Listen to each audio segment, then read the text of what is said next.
Chers élèves, bonjour. Toujours au cadre de la deuxième unité des fonctions de relations et l'immunologie, chapitre 4, dysfonctionnement et problèmes liés au système immunitaire.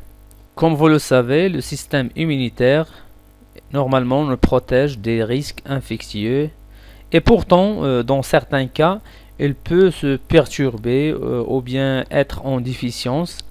Et aussi, il y a d'autres problèmes immunologiques liés au groupe sanguin et à la transfusion sanguine qui peuvent se poser.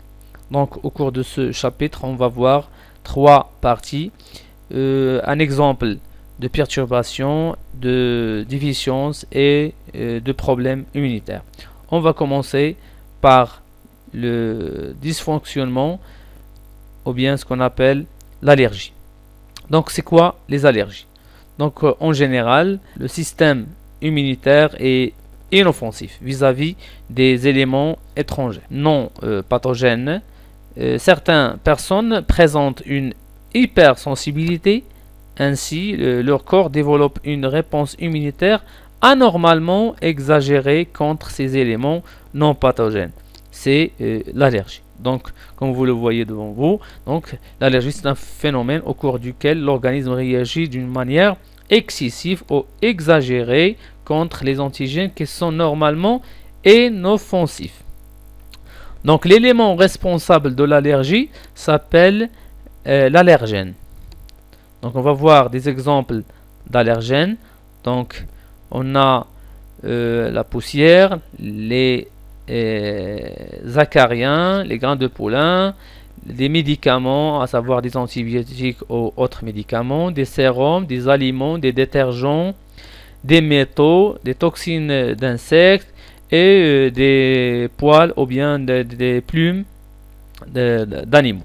Donc, il y a plusieurs types d'allergènes. Donc, concernant les symptômes qui peuvent apparaître suite à une exposition à un allergène, donc le tableau suivant résume quelques symptômes, à savoir la rougeur de la peau et la démangeaison lorsqu'on est exposé à des allergènes, à savoir des aliments, médicaments, produits chimiques. On a la rougeur de la peau, formation de bulles après contact. On a les maux de tête, nausées, vomissements, troubles de la vision.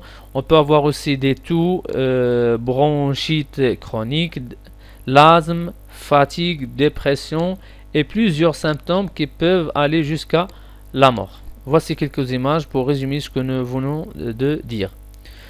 Comme vous le voyez, des tousses, éternuements, des rougeurs au niveau de la peau, l'œdème, eczéma, ainsi de suite.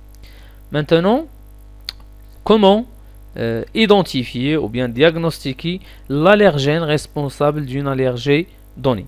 Donc, on doit s'orienter vers un médecin spécialiste qu'on appelle allergologue qui va réaliser un test. Donc, on a les tests de provocation, à savoir les tests de provocation labiale ou bien orale ou bien bronchique. On a les tests sanguins, soit les tests sanguins IgE totaux ou bien spécifiques.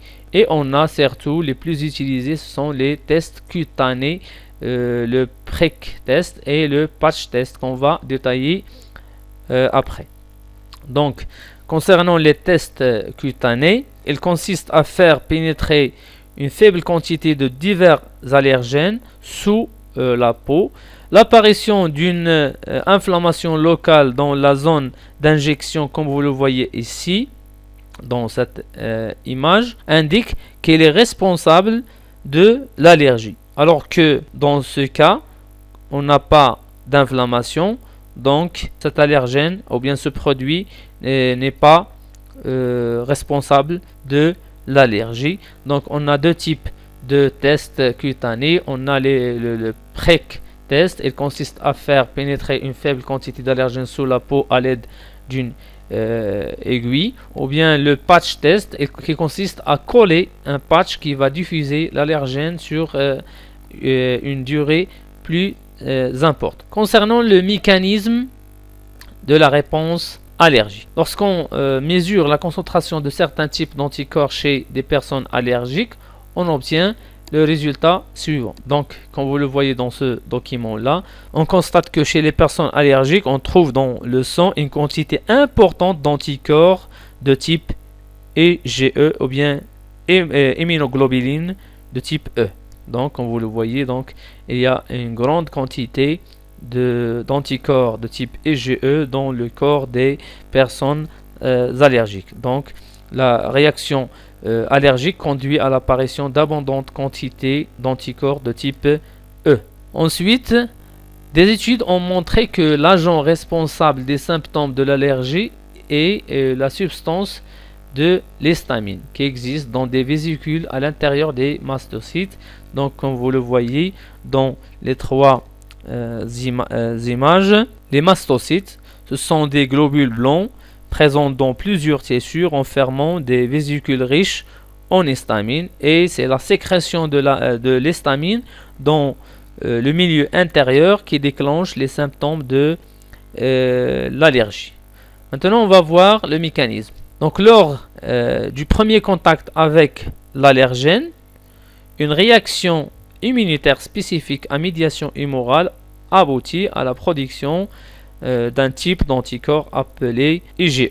Donc, comme nous l'avons vu auparavant au cours de la vidéo concernant l'immunité spécifique à médiation humorale. Donc, on a un antigène, donc il sera reconnu par les cellules immunitaires, et on a production d'anticorps spécifiques qui vont éliminer ou bien contribuer à l'élimination de l'antigène. Mais ce que nous devons savoir, c'est qu'en même temps, on a ces anticorps de type IgE qui vont se fixer sur la membrane plasmique des mastocytes, comme vous les voyez ici dans cette image. Donc cette phase s'appelle la phase de sensibilisation. Elle est silencieuse et ne s'accompagne d'aucun symptôme clinique.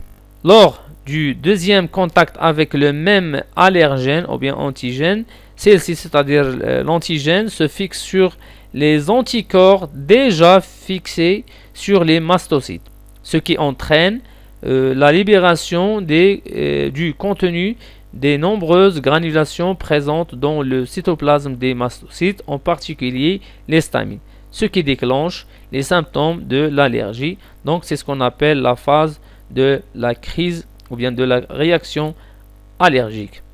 Cette phase est caractérisée par l'apparition des symptômes. Concernant la prévention et le traitement de l'allergie, donc pour éviter cette allergie, on doit éviter le contact avec les allergènes responsables de cette allergie. Et pour le traitement, on va administrer des antihistaminiques. Donc, puisque c'est l'histamine qui est responsable de l'apparition des symptômes, donc on va administrer aux patients des antihistaminiques qui vont éliminer l'excès d'histamine qui se trouve dans le sang pour éviter l'apparition des symptômes. Ensuite, on a le vrai traitement, c'est la désensibilisation.